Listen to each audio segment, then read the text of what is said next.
Everybody, back again with Read the Bible with Kyle. And we're going back to Genesis 1 1 today. And in the English translation, it'll say, "In the beginning, God created the heavens and the earth." But in Hebrew, which is what Genesis was originated in, it is Bereshit bara Elohim. So Bereshit means in beginning, not in the beginning. So it should say in beginning the gods, but it says in the beginning God. But it's supposed to say in the beginning, or in beginning the gods, and not singular God, but gods. So it should say in beginning the gods with a S, instead of saying in the beginning God. So it's going from it's taking the polytheism of the Bible and it's turning it into monotheism by a mistranslation or a mistransliteration. So when people hear the word God, they think that means it's the overruling creator of the universe, right? Well, no, this God is different. This is not the creator of the universe, because uh, this God is multiple gods, because Elohim is the word for God in Hebrew, and that means many gods, uh, potentially three or more, and I believe it has a feminine aspect to it, or more so than a male aspect.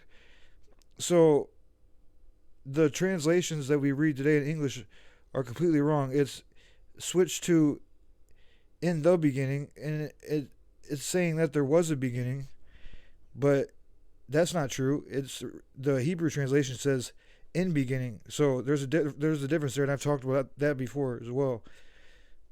So it just shows you that if you don't understand Hebrew or Aramaic or Greek, then you will never understand the Bible, because you are going off transliterations of what you assume people to have done correct, but that don't mean that it is correct. So what it the what the Genesis should literally say is in beginning, because there was no beginning. It just This is the beginning of a cycle. In beginning, the Elohim, the gods, created the heavens, Hashemayim, and the earth, to edits. So I know that may be a little confusing, but it from the whole perspective of the Bible is it's monotheism, but they're basing their whole religion on a singular God, when the first or the fourth letter of the word of the Bible is God, and it's a singular God, but it's really supposed to be a plurality God. So it's supposed to be a polytheism God instead of a monotheism God. So it just shows you that Genesis is written incorrectly when it's written in English. That's why they say that Hebrew is God's true word, because it's uncorrupted. It's not tainted in a certain way by man's knowledge. Usually the Hebrew translations are pretty left alone, but and that's the way that they can get by with altering the Bible, is they do translations of it or their interpretation of the Bible, so they can write whatever they want the translations to be, to translate into words that they want. So a polytheistic book, or polytheistic tablets that discussed the universe became a monotheistic book. And if you read Genesis and you read, or you read the Old Testament and you read the New Testament, they are so far away from each other. It's like they're literally not even the same context. Like they have nothing to do with each other. There's nothing about Jesus or none of that in the Old Testament. There was no. If they knew he was coming, wouldn't they have been able to like have his name at least printed in the Old Testament? But it wasn't. So Jesus obviously is a made up character after the fact. If God's so perfect, why didn't he make Jesus do what he had to do at the very beginning and get it over with? You know what I mean? And it's like, it just doesn't make sense. So, but either way, if you're reading the Genesis 1:1, in the beginning God created the heavens and the earth, you are reading it wrong. It should say, in beginning, the gods created the heavens, or in Hebrew, heavens has the same spelling as the word sky. So heavens or sky, same thing, and the earth. So I hope that clarifies something for you people that are Bible readers or Bible believers. That's probably the reason that nobody believes in Christianity, because their whole entire monotheistic indoctrination is completely falsified by the inaccuracy of the transliterations that were done in like the King James and books beyond that. So it's definitely a mistranslation, and it definitely means something totally different. A polytheistic God or gods are much different than a monotheistic universal God. Because there is a universal God, but this Bible doesn't talk about the universal God or the one creator of all things. This Bible talks about the gods, the group of gods, the beings that were created after God.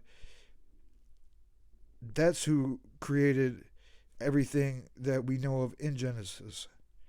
But it wasn't the true creator of the multiverse or the true creator of dimensions and realms.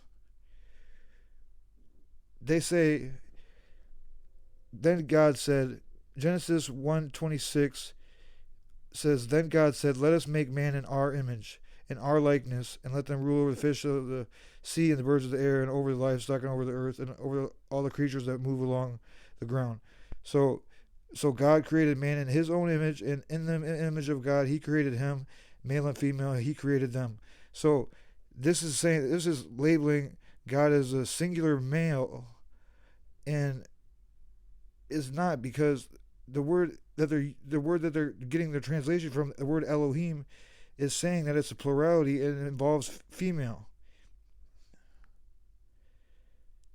So they don't know what they're talking about. Like the people who are in the Catholic churches and stuff, who are anybody who uh, preaches the Bible in English, is doing it wrong. They're not telling it how it is. At least I've never heard this before, and I've been listening to Christians my whole life, and Catholics and stuff, people that believe in the Bible. None of them people have any idea what this book is even about. They have no idea it was written in Hebrew and Aramaic and Greek. This God is a being that's been created after the initial God, and he created man in his own image to be like him in his own likeness. So because he was a being like a humanoid being, that's the creator of Adam and the creator of the heavens and the earth, is a being that resembles humans. God doesn't. The real universal God doesn't resemble anything, because the universal God is an infinity, is an infinity of infinities. You cannot measure that, or you cannot visualize that. And it definitely wouldn't be the size of a man. Infinite infinities can never be pixelated. So that just shows you that this monotheistic God is an imposter for what the real God is, what God truly means. Because I believe there is a universal God, a one creator of all things. But I think the people that take credit for the word God, the people that say that they're God, or the people that are claiming to be God, are not actually that one creator. They're a created being of that one creator, not the creator itself. So something to think about. And again, this is Read the Bible with Kyle, a little series I'm doing on my YouTube channel, just so I got consistent content for the rest of my life. Because if I just decode the Bible, I got 3 different languages and Latin. I got Hebrew, Aramaic, Greek, Latin, and then English. I got all those translations, and then all the different translations between each language. Because some people will have, there's more than one English Bible, but they say different things. So it just shows you that even if they're in the same language, it doesn't mean that they're saying the same exact thing. So just think, next time you go to church, when they say God, what are they talking about? Are they talking about the universal creator of all things, or are they talking about the being that was created from that universal creator that has creative powers? You see? And which gods do you believe in? Do you believe in the true gods, the polytheistic gods, or do you believe in the monotheistic God? Akhenaten was the first person to uh, create this monotheistic religion system. So I'm assuming that Akhenaten had something to do with the creation of this text in the Bible. Because where else would if he was the first one that created the monotheistic religion, and this book is proof of a monotheistic religion, then didn't Akhenaten write the Bible or have something to do with the writing of the Bible? Does that make sense? And a lot of the Bible takes place in Egypt and over there in the Middle East and overseas from where I'm at, and it just makes sense. So when all the ancients were talking about these polygods, they were actually being correct. They were using the term that they were given correctly. They didn't translate it. They were using the term the way that it was given to them, and it was given to them as a polygod, not a monotheistic God. All right, that's all I got for this one. Read the Bible with Kyle on every day. So, see you later. And this was Genesis 1:1 and Genesis 1:26 through 27. All right, thank you.